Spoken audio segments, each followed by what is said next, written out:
नमस्कार दोस्तों अगर आपको मुंबई इंडियंस और दिल्ली कैपिटल्स के बीच खेला गया आईपीएल 2024 का 20वां और एक और सबसे रोमांचक महामुकाबला पसंद आया हो तो इस वीडियो को आप एक लाइक जरूर करें। इस वीडियो का लाइक टारगेट 400 लाइक है, तो इस वीडियो को आप दिल से लाइक जरूर करें। दोस्तों, आईपीएल 2024 के 20वें और एक और सबसे रोमांचक महामुकाबले में आईपीएल इतिहास की दो सबसे बड़ी टीमें एक दूसरे से भिड़ी। इस बार हार्दिक पांड्या की मुंबई इंडियंस के सामने ऋषभ पंत की दिल्ली कैपिटल्स की टीम खड़ी थी। इस रोंगटे खड़े कर देने वाले महामुकाबले में दिल्ली के कप्तान ऋषभ पंत ने टॉस जीता और पहले गेंदबाजी का फैसला लिया और मुंबई की टीम को पहले बल्लेबाजी के लिए आमंत्रित किया। उसके बाद रनों की बारिश करने के इरादे से मुंबई के दो दिग्गज ओपनर बल्लेबाज मैदान में उतरे। रोहित शर्मा और ईशान किशन के कंधों पर इस महामुकाबले में अपनी टीम को एक विस्फोटक ओपनिंग शुरुआत दिलाने की बहुत ही बड़ी जिम्मेदारी थी और मुंबई की इस ओपनिंग जोड़ी ने इस बार मैदान में उतरते ही दिल्ली की गेंदबाजी पर ऐसी लाजवाब बल्लेबाजी करना शुरू कर दिया जिसने सभी को हैरान कर दिया। खास करके रोहित शर्मा इस मुकाबले में मुंबई के लिए सबसे विस्फोटक पारी खेल रहे थे। रोहित शर्मा की इस धमाकेदार बल्लेबाजी ने शुरुआत से ही दिल्ली की गेंदबाजी को दबाव में रखा था। पारी के चौथे ओवर में गेंदबाजी पर आए जाए रिचर्डसन को रोहित शर्मा ने एक के बाद एक दो लाजवाब छक्के लगा दिए थे। देखते ही देखते रोहित शर्मा और ईशान किशन के बीच एक लाजवाब 50 रनों की ओपनिंग साझेदारी पूरी हो गई। दिल्ली के कप्तान ऋषभ पंत के ऊपर अब दबाव साफ तौर पर देखने को मिल रहा था। रोहित शर्मा का इस तरह बल्लेबाजी करना दिल्ली के लिए एक सबसे बड़ा खतरा था। रोहित शर्मा और ईशान किशन के बीच अब 80 रनों की ओपनिंग साझेदारी बन चुकी थी, लेकिन फिर तभी गेंदबाजी पर आए अक्षर पटेल ने मुंबई के लिए सबसे लाजवाब पारी खेल रहे रोहित शर्मा को क्लीन बोल्ड कर दिया। रोहित शर्मा बस एक रन से अपने अर्धशतक से चूक गए और 27 गेंदों में 49 रन बनाकर आउट हो गए। रोहित शर्मा के आउट हो जाने के बाद अब मुंबई की टीम की तरफ से सूर्य कुमार यादव बल्लेबाजी करने मैदान में उतरे, लेकिन सूर्य कुमार यादव को आते ही उनकी दूसरी ही गेंद पर एनरिक नोरकिया ने जैक फ्रेसर मैगर के हाथों कैच आउट कर दिया। सूर्य कुमार यादव बिना खाता खोले ही आउट हो गए। एक लाजवाब और विस्फोटक ओपनिंग साझेदारी के बाद अब मुंबई की टीम को एक के बाद एक दो बड़े झटके लग चुके थे। अब दिल्ली की गेंदबाजी ने इस मुकाबले में वापसी करके दिखाई थी। अब बल्लेबाजी के लिए मुंबई के कप्तान हार्दिक पांड्या मैदान में उतरे और फिर यहां से सेट हो चुके ईशान किशन ने कप्तान हार्दिक पांड्या के साथ मिलकर फिर एक बार साझेदारी बनाना शुरू कर दिया। ईशान किशन भी इस मुकाबले में मुंबई के लिए एक लाजवाब पारी खेल रहे थे, तो वहीं कप्तान हार्दिक पांड्या इस मुकाबले में बेहतरीन फॉर्म में नजर आ रहे थे। ईशान किशन और हार्दिक पांड्या ने मिलकर अब अपनी टीम को 111 रनों पर पहुंचा दिया था, लेकिन फिर तभी गेंदबाजी पर आए अक्षर पटेल ने सेट हो चुके ईशान किशन को अपनी ही गेंद पर कैच आउट कर दिया। ईशान किशन 23 गेंद में 42 रन बनाकर आउट हो गए। मुंबई का हर एक बल्लेबाज दिल्ली की गेंदबाजी पर धमाकेदार पारियां खेल रहा था, लेकिन उन पारियों को दिल्ली की गेंदबाजी ज्यादा बड़ी नहीं होने दे रही थी। अब बल्लेबाजी के लिए तिलक वर्मा मैदान में उतरे, लेकिन बल्लेबाजी के लिए आए तिलक वर्मा को भी दिल्ली की गेंदबाज ने ज्यादा देर तक मैदान में टिकने नहीं दिया और खलील अहमद ने तिलक वर्मा को अक्षर पटेल के हाथों कैच आउट कर दिया। तिलक वर्मा 5 गेंद में सिर्फ 6 रन बनाकर आउट हो गए। दिल्ली के गेंदबाजी ने अब इस मुकाबले में एक लाजवाब वापसी कर ली थी। मुंबई की पूरी बल्लेबाजी दबाव में दिखने लगी थी। अब बल्लेबाजी के लिए टीम डेविड मैदान में उतरे, लेकिन दिल्ली की गेंदबाजी अब मुंबई की इस बल्लेबाजी को हाथ खोलने का ज्यादा कोई मौका नहीं दे रही थी, जिस वजह से मुंबई के लिए रन आने पूरी तरह कम हो चुके थे।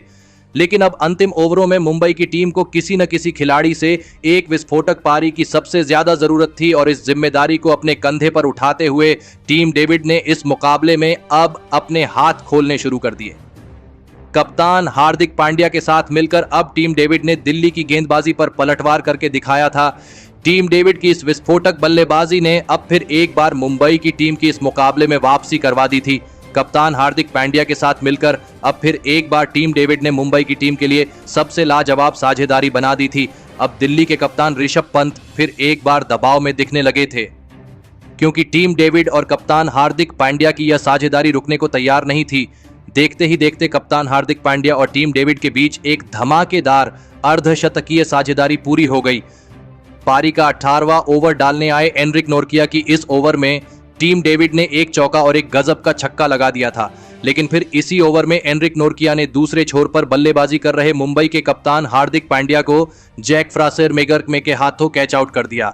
हार्दिक पांड्या 33 गेंद में 39 रन बनाकर आउट हो गए, लेकिन अभी भी टीम डेविड मैदान में मौजूद थे। अब बल्लेबाजी के लिए रोमारियो शेफर्ड टीम डेविड का साथ देने मैदान में उतरे और फिर इस पारी के 19वें ओवर में ईशांत शर्मा की गेंदबाजी पर भी टीम डेविड और रोमारियो शेफर्ड ने मिलकर धमाकेदार बल्लेबाजी करके दिखाई। लेकिन इस पारी का 20वां ओवर इस मुकाबले में मुंबई की टीम के लिए सबसे बड़ा ओवर साबित हुआ और इस पारी का आखिरी ओवर एनरिक नोरकिया डालने आए और स्ट्राइक पर खड़े रोमारियो शेफर्ड ने इस ओवर में एनरिक नोरकिया जैसे दिल्ली के सबसे तेज गेंदबाज को एक ही ओवर में 4 गजब के छक्के और 2 चौके लगाते हुए इस ओवर में 32 रन बना ली। रोमारियो शेफर्ड की यह बल्लेबाजी देखकर खुद मुंबई के खिलाड़ी भी आश्चर्यचकित थे। रोमारियो शेफर्ड की इस विस्फोटक बल्लेबाजी ने दिल्ली की गेंदबाजी की धज्जियां उड़ा दी थी और रोमारियो शेफर्ड की इसी गजब की बल्लेबाजी की वजह से मुंबई की टीम ने 234 रनों का एक सबसे बड़ा लक्ष्य दिल्ली की टीम के आगे रखा। उसके बाद मुंबई से मिले 235 रनों के सबसे विशाल लक्ष्य का पीछा करने दिल्ली के 2 दिग्गज ओपनर बल्लेबाज मैदान में उतरे। पृथ्वी शॉ और डेविड वार्नर के कंधों पर इस महामुकाबले में अपनी टीम को एक विस्फोटक ओपनिंग शुरुआत दिलाने की बहुत ही बड़ी जिम्मेदारी थी, क्योंकि दिल्ली के सामने एक बड़ा लक्ष्य रखा गया था। लेकिन इस जिम्मेदारी को दिल्ली की ओपनिंग जोड़ी नहीं निभा पाई और गेंदबाजी पर आए मुंबई के लिए आखिरी ओवर में सबसे ज्यादा रन बनाने वाले रोमारियो शेफर्ड ने डेविड वार्नर को हार्दिक पांड्या के हाथों कैच आउट कर दिया। डेविड वार्नर 8 गेंद में 10 रन बनाकर आउट हो गए। डेविड वार्नर के जल्दी आउट हो जाने के बाद अब दिल्ली की टीम की तरफ से अभिषेक पोरेल बल्लेबाजी करने मैदान में उतरे और फिर यहां से एक छोर पर सेट हो चुके पृथ्वी शॉ और नए बल्लेबाज अभिषेक पोरेल ने यहां से दिल्ली की पारी को संभाल लिया और एक महत्वपूर्ण साझेदारी खड़ी करना शुरू कर दिया। लेकिन इसके बावजूद मुंबई की गेंदबाजी इस मुकाबले में दिल्ली के इन 2 बल्लेबाजों को हाथ खोलने का कोई भी मौका नहीं दे रही थी। रिक्वायर्ड रन रेट का दबाव लगातार दिल्ली के बल्लेबाजी पर बढ़ने लगा था। कप्तान हार्दिक पांड्या और रोहित शर्मा का अनुभव इस मुकाबले में मुंबई की टीम के लिए किसी वरदान की तरह काम कर रहा था। लेकिन इसके बावजूद अब पृथ्वी शॉ ने अपने हाथ खोलने शुरू कर दिए और फिर पारी का 8वां ओवर डालने आए पीयूष चावला के एक ही ओवर में पृथ्वी शॉ ने 2 चौके और एक शानदार छक्का लगा दिया और फिर पारी के 9वें ओवर में पृथ्वी शॉ ने गजब का चौका लगाते हुए अपना इस मुकाबले का शानदार अर्धशतक पूरा कर लिया। पृथ्वी शॉ इस मुकाबले में बेहतरीन बल्लेबाजी कर रहे थे, लेकिन अभी भी दिल्ली के लिए रिक्वायर्ड रन रेट बहुत ही ज्यादा था। दिल्ली की बल्लेबाजी को दोनों छोरों से अब रन बनाने जरूरी थे और फिर इसी दबाव में बल्लेबाजी कर रहे पृथ्वी शॉ को जसप्रीत बुमराह ने क्लीन बोल्ड कर दिया। पृथ्वी शॉ 40 गेंद में 66 रन बनाकर आउट हो गए। दिल्ली की टीम ने पृथ्वी शॉ जैसे सेट बल्लेबाज को एक गलत मौके पर खो दिया था। मुंबई की गेंदबाजी ने अब दिल्ली के रन आने भी पूरी तरह खत्म कर दिए थे, लेकिन बल्लेबाजी के लिए आए ट्रिस्टन स्टब्स ने आते ही मुंबई की गेंदबाजी पर बड़े शॉट खेलना शुरू कर दिया था और फिर एक बार अभिषेक पोरेल के साथ मिलकर दिल्ली की टीम के लिए एक और महत्वपूर्ण साझेदारी बनाना शुरू कर दिया। ट्रिस्टन स्टब्स की इस धमाकेदार बल्लेबाजी ने अभी भी दिल्ली की टीम को इस मुकाबले में जीवित रखा था, लेकिन तभी दूसरे छोर पर सेट हो चुके अभिषेक पोरेल को जसप्रीत बुमराह ने टीम डेविड के हाथों कैच आउट कर दिया। अभिषेक पोरेल 31 गेंद में 41 रन बनाकर आउट हो गए। दिल्ली की टीम के लिए अब परेशानियां बहुत ही ज्यादा बढ़ाने वाली थी, क्योंकि अब आखिरी 5 ओवरों में दिल्ली को जीत के लिए 91 रनों की आवश्यकता थी। अब बल्लेबाजी के लिए खुद कप्तान ऋषभ पंत मैदान में उतरे थे, लेकिन मैदान में दबाव इतना ज्यादा था कि ऋषभ पंत को आते ही बड़ी शॉट खेलना जरूरी था और इसी चक्कर में फिर ऋषभ पंत को गेराल्ड कॉटजे ने हार्दिक पांड्या के हाथों कैच आउट कर दिया। कप्तान ऋषभ पंत 3 गेंद में बस 1 रन बनाकर आउट हो गए। अब दिल्ली की टीम को एक सबसे बड़ा झटका लग चुका था। बेहतरीन फॉर्म में चल रहे दिल्ली के कप्तान ऋषभ पंत का विकेट निकालते ही मुंबई की गेंदबाजी इस मुकाबले में पूरी तरह दिल्ली की बल्लेबाजी पर हावी हो चुकी थी। अब अक्षर पटेल मैदान में उतरे थे, लेकिन दूसरे छोर पर सेट हो चुके ट्रिस्टन स्टब्स मुंबई के लिए एक सबसे बड़ा खतरा साबित हो रहे थे। अब दिल्ली को जीत के लिए आखिरी 4 ओवर में 82 रन चाहिए थे और फिर पारी का 17वां ओवर डालने आए आकाश मधवाल की इस ओवर में ट्रिस्टन स्टब्स ने अपने हाथ खोले और धमाकेदार बल्लेबाजी करते हुए इस ओवर में 19 रन बना लिए। अब आखिरी 3 ओवरों में दिल्ली को जीत के लिए 63 रन चाहिए थे। अब दबाव दोनों ही टीमों पर था, लेकिन इस पारी का 18वां ओवर डालने आए जसप्रीत बुमराह ने अपने इस ओवर में ट्रिस्टन स्टब्स और अक्षर पटेल को हाथ खोलने का कोई भी मौका नहीं दिया और इस ओवर में 8 ही रन दिए। अब दिल्ली को जीत के लिए आखिरी 2 ओवर में 55 रन चाहिए थे। अब यहां से ट्रिस्टन स्टब्स ही दिल्ली की टीम को इस मुकाबले में जीता सकते थे। और फिर इस पारी के 19वें ओवर में गेंदबाजी पर आए रोमारियो शेफर्ड की।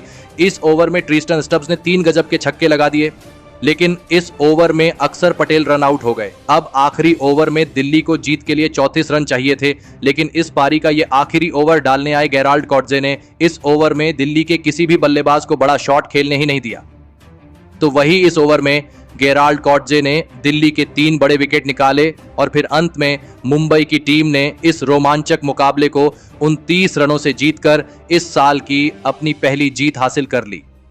दोस्तों, इस अंतिम ओवर तक चले रोमांचक मुकाबले में दिल्ली के बल्लेबाजी ने मुंबई की गेंदबाजी को कड़ी टक्कर दी, लेकिन इसके बावजूद मुंबई की बल्लेबाजी ने इस मुकाबले में अपने बल्लेबाजी में प्रदर्शन से सभी को आश्चर्यचकित कर दिया। खास करके अंतिम ओवर में 32 रन बनाने वाले रोमारियो शेफर्ड ने मुंबई की टीम को इतने बड़े लक्ष्य तक पहुंचाने में सबसे अहम भूमिका निभाई। रोमारियो शेफर्ड ने इस मुकाबले में 10 गेंदों में 4 गजब के छक्के और 3 शानदार चौकों की मदद से 39 रनों की धमाकेदार पारी खेली। तो वहीं गेंदबाजी के वक्त रोमारियो शेफर्ड ने डेविड वार्नर का एक बड़ा विकेट भी निकाला और इसी के चलते दिल्ली के खिलाफ मुंबई की टीम इस रोंगटे खड़े कर देने वाले मुकाबले को जीत पाई। तो दोस्तों, आपको अंतिम ओवर में रोमारियो शेफर्ड की यह तूफानी बल्लेबाजी कैसे लगी और आप उन्हें इस विस्फोटक बल्लेबाजी के लिए 10 में से कितने अंक देना चाहेंगे? आप अपनी राय नीचे कमेंट में देना बिल्कुल भी ना भूलें। धन्यवाद।